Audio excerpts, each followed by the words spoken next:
KEC56, serving the Dallas-Fort Worth.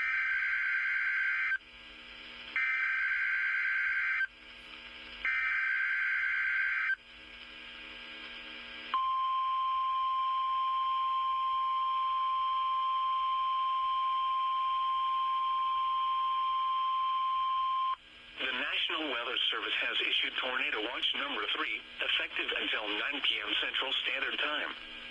This watch includes the following counties in Texas: Collin, Dallas, Denton, Ellis, Hunt, Kaufman, Rockwall, and Tarrant.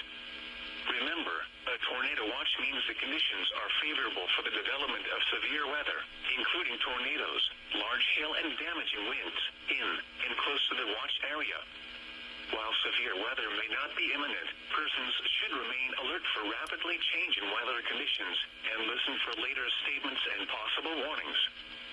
Stay tuned to NOAA Weather Radio, commercial radio and television outlets, or internet sources for the latest severe weather information.